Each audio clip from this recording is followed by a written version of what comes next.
Hello student, welcome to history inside. আমি তোমাদের Sovan sir এবং তোমাদের জন্য আজকে নতুন একটা ক্লাস নিয়ে এলাম এবং আজকে আমরা পড়বো সরকারি ভাষা।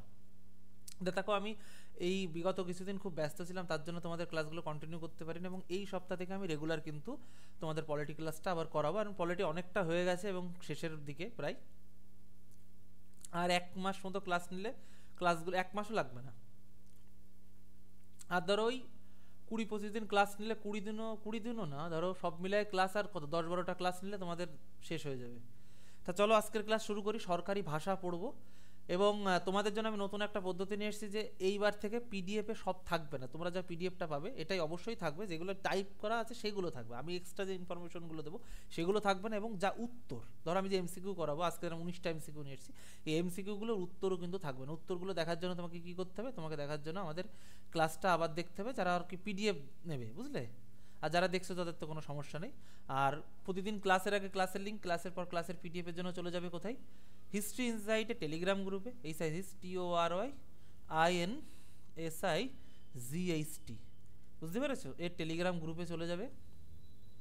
এরকম একটা দেখবা লোগো আছে, দেখবে এরকম সুন্দর একটা লোগো দেওয়া আছে, এই লোগোর এখানে জয়েন করবে। এখানে ক্লাসের আগে ক্লাসের লিঙ্ক, ক্লাসের পর ক্লাসের পিডিএফ পেয়ে যাবে। বা আমার ফোন নাম্বার 9476429107, এই নম্বরে জাস্ট একটা হাই লিখে পাঠাও, অটোমেটিকলি বক্স আকারে তোমার কাছে গ্রুপ লিঙ্ক চলে যাবে, বুঝলে। অটোমেটিকলি বক্স আকারে তোমার কাছে কিন্তু গ্রুপ লিঙ্ক চলে যাবে, বুঝলে। তাহলে চলো ক্লাস শুরু করি। দেখো, আজকে আমরা পড়বো তোমার সরকারি ভাষা। তা প্রথমে চলো একটু বেসিক বলে রাখি। আমাদের ভারতীয় সংবিধানের তোমার হচ্ছে সপ্তদশ অধ্যায় বা পাঠ 17, বুঝলে। যখন পাঠ 17 লিখবে এইভাবে লিখবে কিন্তু, বুঝতে পেরেছো, রোমানে লিখতে হয়। পাঠ 17 তোমার এই সরকারি ভাষা নিয়ে আলোচনা করা হয়েছে এবং পাঠ 17 তোমার 343 নং ধারা থেকে তোমার 351 নং ধারা, মানে এই ধারার অবধি মধ্যে তোমার কি সরকারি ভাষা নিয়ে আলোচনা করা হয়েছে, বুঝতে পেরেছো। সরকারি ভাষা সম্পর্কে আলোচনা করা হয়েছে, ভাষা সম্পর্কে আলোচনা করা হয়েছে, বুঝলে, করা হয়েছে। এবার কথা হলো যে আমাদের ভারতের সংবিধানে কোন অধ্যায় কি আছে, তো চলো একটু দেখে নিই আর একটু ডিটেলসে। তা সপ্তদশ অধ্যায়ের প্রথম অধ্যায়ে, বুঝতে পেরেছো, সপ্তদশ অধ্যায়ের প্রথম অধ্যায়ে তোমার যেটা 343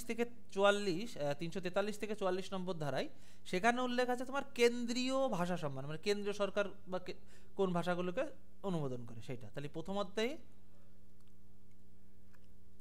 সেটা কত তোমার 343 থেকে 344 নং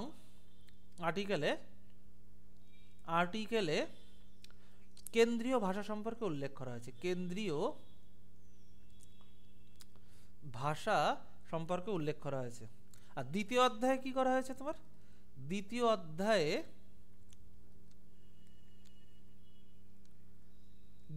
অধ্যায় যেটা তোমার হচ্ছে 345 থেকে 347 নং ধারায় বা আর্টিকেলে আঞ্চলিক ভাষা সম্পর্কে উল্লেখ করা হয়েছে, আঞ্চলিক ভাষা সম্পর্কে উল্লেখ করা হয়েছে। তৃতীয় অধ্যায়ে কি করা হয়েছে তোমার, আঞ্চলিক ভাষা মানে স্টেট যেগুলো আছে, বুঝলে। স্টেটে যেরকম আমাদের ওয়েস্ট বেঙ্গলে বাংলা এবং নেপালি আছে, তোমরা যারা পুলিশের পরীক্ষা দেখবে নেপালিতে পরীক্ষা থাকে, নেপালি ভাষায় আর কি। তা তৃতীয় অধ্যায়ে কি উল্লেখ করা হয়েছে তোমার, সেরকম বলছি, তোমাদের ডিটেলসেই বলবো। তৃতীয় অধ্যায়ে বলা হয়েছে তোমার যেটা হলো 348 থেকে তোমার 349 নং আর্টিকেলে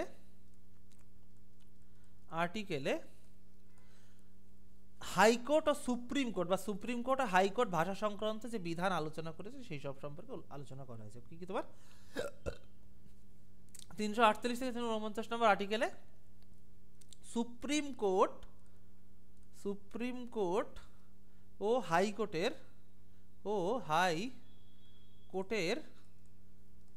ভাষা সংক্রান্ত বিধান আলোচনা করা হয়েছে, ভাষা সংক্রান্ত বিধান আলোচনা করা হয়েছে, বিধান আলোচনা করা হয়েছে, আলোচনা করা হয়েছে, করা হয়েছে। বুঝলে? তাহলে চলো শুরু করি এবার ডিটেলস। তোমরা জানলে যে প্রথম অধ্যায় 343 থেকে 344 নম্বর, যেটা তোমার কেন্দ্রীয় ভাষা সম্পর্কে আলোচনা করা হয়েছে, কেন্দ্র সরকার কোন ভাষাকে করবে। আর দ্বিতীয় অধ্যায় যেটা 345 থেকে 347, সেটা কি বলেছে, আর্টিকেলে তোমার আঞ্চলিক ভাষা, যে স্টেট কিছু ভাষাকে অনুমোদন দিতে পারে সেইগুলো। এবং তৃতীয় অধ্যায় 348 থেকে 349 আর্টিকেলে সুপ্রিম কোর্ট ও হাইকোর্টের ভাষা সংক্রান্ত বিধান আলোচনা করা হয়েছে। এবং এই যে সরকারি ভাষা সম্পর্কে ভারতীয় সংবিধানের 17 নম্বর বা সপ্তদশ অধ্যায় বা পার্ট, এই যে 17 যেটা লেখা আছে রোমানে লিখবে কিন্তু যদি লেখে, আর না হলে কিন্তু সপ্তদশ বা 17 নং পার্ট এরকমভাবে লিখবে। কিন্তু তাহলে পার্ট ধরো লিখে তুমি এরকম লিখে দিলে 17, এটা কিন্তু ভুল, বুঝতে পেরেছো? এইভাবে লিখবে পার্ট 17, অর্থাৎ সপ্তদশ অধ্যায় 343 থেকে 351 নম্বর ধারায় সরকারি ভাষা সম্পর্কে আলোচনা করা হয়েছে। বুঝলে? সরকারি ভাষা সম্পর্কে আলোচনা করা হয়েছে। তাহলে বন্ধুরা আজকে অবধি বলছি, এখানে চলো আবার শুরু করি। এবার আমার ডিটেলস দিক, এটা কেন্দ্রীয় ভাষা যেটা বলছিলাম, যে প্রথম অধ্যায়ে উল্লেখ আছে 343 থেকে 344। চলো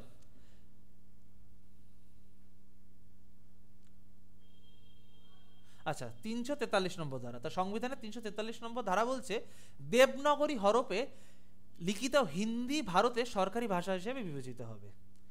এবং দেখো, যারা ছোটোখাটো পরীক্ষা দেবে তারা শুধু কি মনে রাখবে, যে এখানে যেগুলো লেখা আছে, প্রথম অধ্যায় 343 থেকে 44 কি কেন্দ্রীয় ভাষা, দ্বিতীয় অধ্যায় 345 থেকে 47 কি আঞ্চলিক ভাষা, তৃতীয় অধ্যায় কি 348 থেকে 49 তোমার সুপ্রিম কোর্ট হাইকোর্ট মানে ভাষা সংক্রান্ত যে বিধান আলোচনা করেছে সেইগুলো। এইটা কিন্তু তোমরা মনে রাখবে, কেমন? এইটা তোমরা মনে রাখবে।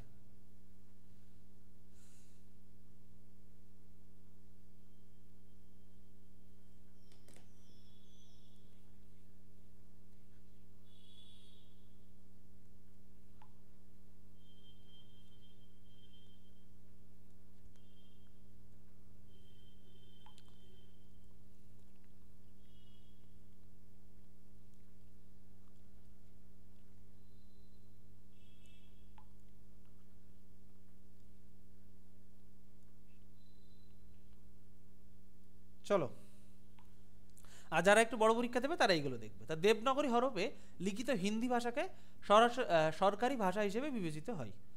ভারতীয় সংখ্যার আন্তর্জাতিক রূপটি সরকারি কার্যে ব্যবহৃত সংখ্যা হিসেবে ব্যবহার করা হয়। এবং সংবিধান প্রবর্তনের পরবর্তী, মানে যখন থেকে সংবিধান প্রবর্তিত হয়েছে, অর্থাৎ কার্যকরী হয়েছে 26 জানুয়ারি 1950, আর সংবিধান গ্রহণ হয় 26 নভেম্বর 1949। তা এই যে সংবিধান প্রবর্তনের 15 বছর পর্যন্ত ইংরেজি পূর্বের মতোই সরকারি ভাষা হিসেবে ব্যবহৃত হবে। কারণ যেহেতু আগে ইংরেজিটা আমাদের এখানে ছিল, অনেক কাজ ইংরেজি ভাষায় হতো, তাই কি সংবিধান প্রবর্তনের 15 বছর পর্যন্ত ইংরেজি পূর্বের মতোই সরকারি ভাষা হিসেবে ব্যবহৃত হতে পারে। এবং এই সময় রাষ্ট্রপতি তার ইচ্ছা অনুযায়ী ইংরেজির পাশাপাশি দেবনাগরী হরফে লিখিত হিন্দি এবং হিন্দি হরফে লিখিত সংখ্যা সরকারি কার্যে ব্যবহারের জন্য আদেশ জারি করতে পারেন। এইটা কিন্তু মনে রাখো। এবং 15 বছর অতিক্রান্ত হওয়ার পরে ও সংসদ আইন প্রণয়নের মাধ্যমে ইংরেজি ভাষা অথবা দেবনাগরী সংখ্যামালার ব্যবহারের প্রস্তাব করতে পারে। বুঝতে পেরেছ? এবং 344 নম্বর ধারা কি বলছে? সংবিধানের 344 নম্বর ধারা অনুযায়ী সংবিধানের প্রবর্তনের 5 বছর ও 10 বছর পরে রাষ্ট্রপতি ভাষা কমিশন গঠন করবে। এইটা কিন্তু ভেরি ভেরি ইম্পর্টেন্ট। বুঝতে পেরেছো? এবং এই কমিটির অন্যতম কর্তব্য হবে রাষ্ট্রপতিকে ভাষা সংক্রান্ত পরামর্শ দেওয়া। এইটা কিন্তু মনে রাখবে, কেমন? এইটা কিন্তু তুমি মনে রাখবে। দাঁড়াও,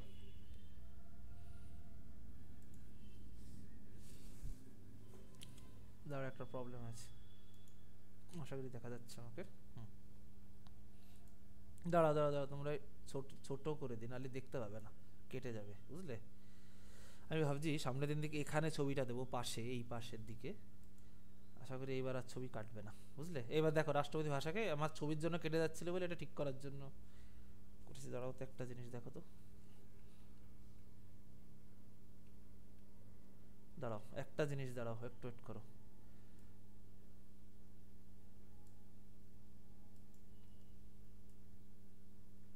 দাঁড়াও, একটু প্রবলেম হয়ে গেল।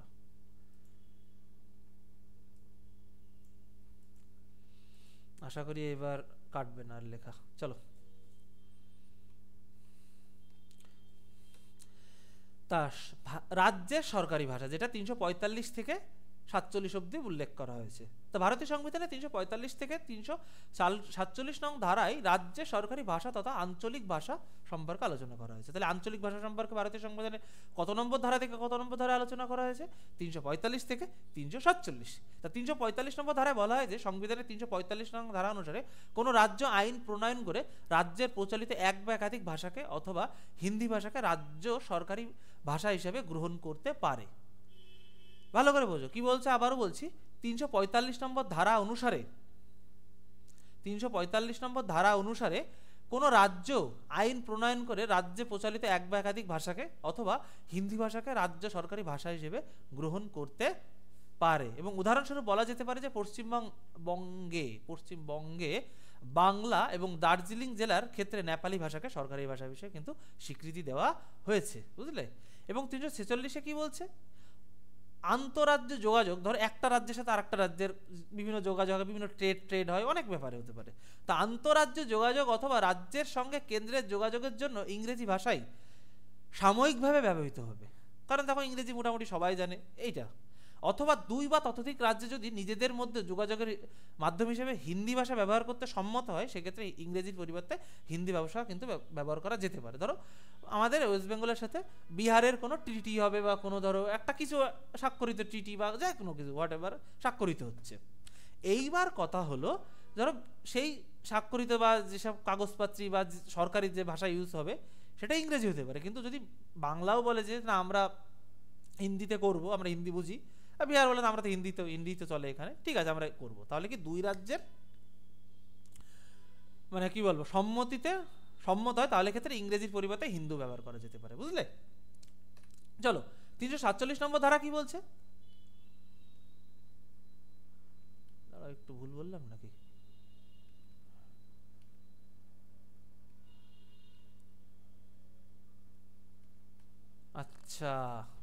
আচ্ছা 347 অব্দি আছে। আচ্ছা 347 কি বলছে? সংবিধানের 347 নম্বর ধারা অনুসারে কোনো রাজ্যের একটি বিশেষ সংখ্যক জনগণ যদি কোনো নির্দিষ্ট ভাষাকে সংশ্লিষ্ট রাজ্যের সরকারি কাজকর্ম পরিচালনার মাধ্যমে হিসাবে ব্যবহার করার জন্য রাষ্ট্রপতির নিকট আবেদন জানায়, তাহলে রাষ্ট্রপতি সেই আবেদনের ভিত্তিতে রাজ্যের বিশেষ অঞ্চলে বা সমগ্র রাজ্যকে সেই ভাষাকে সরাসরি সরকারি ভাষা হিসেবে স্বীকৃতি প্রদানের জন্য রাজ্য সরকারকে নির্দেশ প্রদান করতে পারে। ধরো কোনো একটা স্টেট সে বললো যে না, সেই বেশিরভাগ স্টেট তারা একসাথে সই সংগ্রহ করলো, অর্থাৎ তারা যে বললো যে রাষ্ট্রপতির কাছে আমাদেরকে এই ভাষায় এখানে সুযোগ দেওয়া, তাহলে যদি সংখ্যাগরিষ্ঠতা দেখে তাহলে রাষ্ট্রপতি সেই ভাষাকে সরকারি ভাষা করার মানে নির্দেশ উনি দিতে পারে। এইবার হলো 1948 থেকে, তাই এটা আমার লেখা হয়নি, আমি এটা এখানে লিখে দিচ্ছি যে সুপ্রিম কোর্ট হাইকোর্ট ভাষা সংক্রান্ত বিধান, যেটা 1948 থেকে 49-এ বলা হয়েছে, বুঝলে। সুপ্রিম কোর্ট, দাঁড়াও ক্লাস কেমন লাগছে একটু বলবে। সুপ্রিম কোর্ট ও হাইকোর্টের ভাষা সংক্রান্ত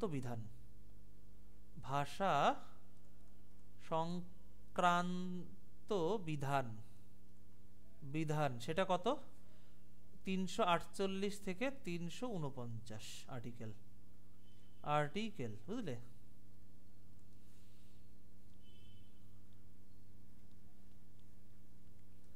তো 1948 নম্বর ধারা সংবিধানে বলা হয়েছে যে যতদিন না পার্লামেন্ট আইন প্রণয়নের মাধ্যমে অন্য কোনো প্রকার সিদ্ধান্ত গ্রহণ করবে, ততদিন সুপ্রিম কোর্ট হাইকোর্ট সমূহের কাজকর্ম ইংরেজি ভাষার মাধ্যমেই পরিচালিত হবে। তাহলে বোঝো কি, সংবিধান উল্লেখে যতদিন না পার্লামেন্ট আইন প্রণয়নের মাধ্যমে অন্য কোনো ভাষাকে সিদ্ধান্ত গ্রহণ করবে, ততদিন সুপ্রিম কোর্ট হাইকোর্টের যে কাজকর্ম সেগুলো ইংরেজি ভাষার মাধ্যমেই পরিচালিত হবে।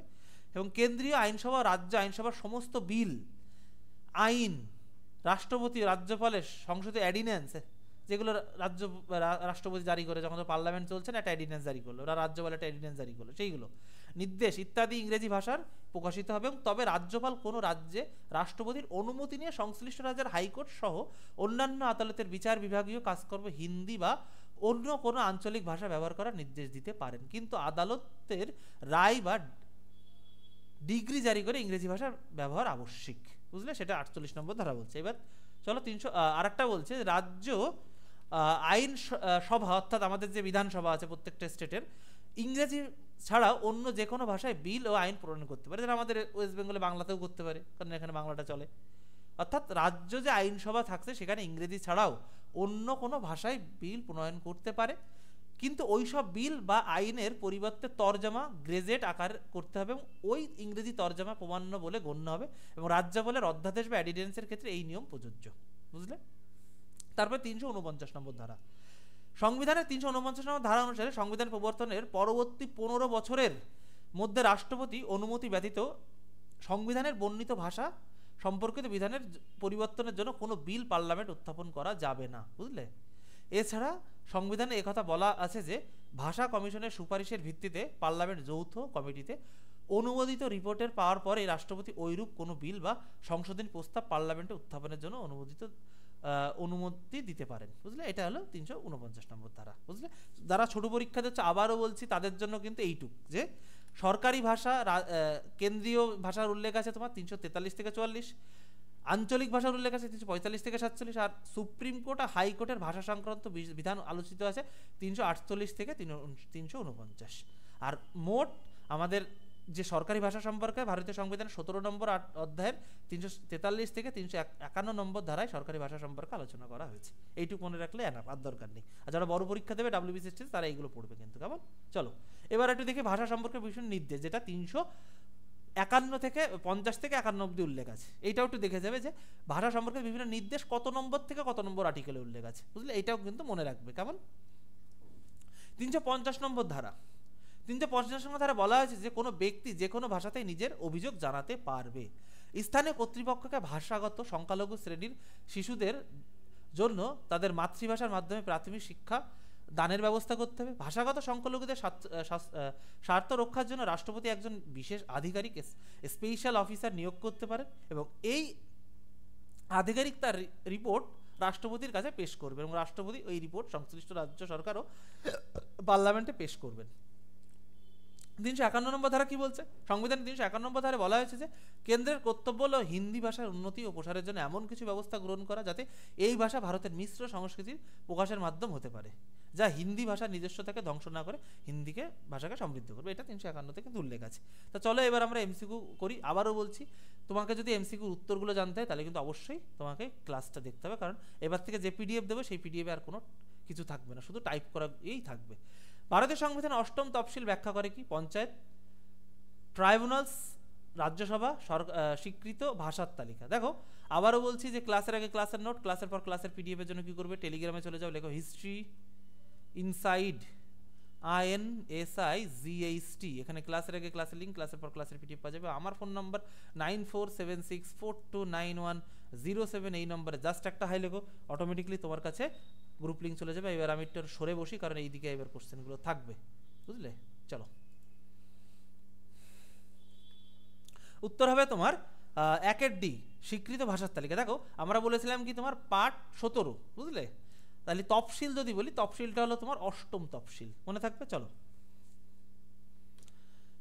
নিম্নলিখিতগুলির মধ্যে কোনটি ভারতের একটি তফসিলি যা ভাষার মর্যাদা লাভ করেনি? নেপালি, গরহানি, ডোগরি, মৈথালি। যেটা ভাষা, দেখো বর্তমানে আমাদের ভারতীয় সংবিধানে 22টি ভাষা স্বীকৃত আছে, 22টি ভাষা। উত্তর হবে তোমার বি, গরহালি। বুঝলি? চলো, নিম্নলিখিত কোন ভাষাটি সংবিধানের 8 শিডিউলে অন্তর্ভুক্ত হয়নি? নেপালি, সিন্ধি, সাঁওতালি, ভোজপুরি। উত্তর হবে তোমার ভোজপুরি। বুঝলে? 8 শিডিউলে কিন্তু এটা অন্তর্ভুক্ত হয়নি। এটা হলো তোমার স্টেনোগ্রাফারের কোশ্চেন, এগুলো সবই সালের কোশ্চেন যা করাবো আমি। নিম্নলিখিত 25শে জানুয়ারি 1965 পরেও কার্যালয়ে ইংরেজি ভাষা ব্যবহারের নিম্নের কোন অনুচ্ছেদে উল্লেখ করা আছে? বলো, নিম্নের কোন অনুচ্ছেদে উল্লেখ করা আছে যে সরকারিভাবে, কার্যালয় বলতে সরকারিভাবে যে ইংরেজি ভাষা ব্যবহার করা যাবে, সেটা কোন জায়গায় উল্লেখ করা আছে? উত্তর হবে তোমার অনুচ্ছেদ বা আর্টিকেল 343 সাবক্লাস 3। চলো, ভারতের সংবিধানের কত নম্বর ধারায় বলা হয়েছে যে ইংরেজি দেশের সমস্ত হাইকোর্টের অফিসিয়াল ভাষা? বলো, 329, 48, 15, 36। দেখো আমরা কি পড়েছিলাম, আমাদের ভাষা কতর মধ্যে কত? আচ্ছা বলো, কতর মধ্যে কত থেকে আছে? বলো বলো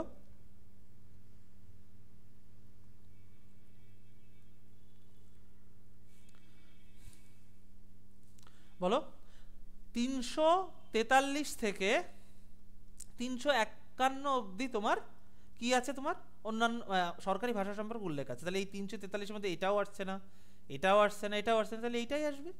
এটাই বলে অপশন টেস্ট, বুঝতে পেরেছো? তুমি কোশ্চেনটা না জানলেও কিন্তু উত্তর করতে পারবে, দেখেছো তো? চলো, ভারতীয় সংবিধান কত নং অনুচ্ছেদে দেবনাগরী হরফের হিন্দি ভাষাকে অফিসিয়াল ভাষা হিসেবে গণ্য করা হয়? 343, আমি যেমন পড়িয়েছি 42, 83, 43, 44। এটা কিন্তু আর অপশন টেস্ট করলে হবে না, কারণ 43 থেকে 51-র মধ্যে আছে, এর মধ্যে দুটোই আছে, কিন্তু 43 থেকে 51-র মধ্যে এই দুটো হবে না, এই দুটো বাদ যদিও, তাহলে এই দুটোর মধ্যে হবে, 50-50 হয়ে গেল, তাহলে হবে 343 দেবনাগরী ভাষা। আমি কিন্তু যখন ডিটেলস পড়িয়েছিলাম বলেছিলাম এটা। যেমন চলো, সংবিধানের 92তম সংশোধনী আইন 2003-এ বোড়ো, ডোগরি, মৈথালি ও সাঁওতালি ভাষাগুলিকে সংবিধান অন্তর্ভুক্ত করার ফলে মোট কতগুলি ভাষা অন্তর্ভুক্ত হয়েছে?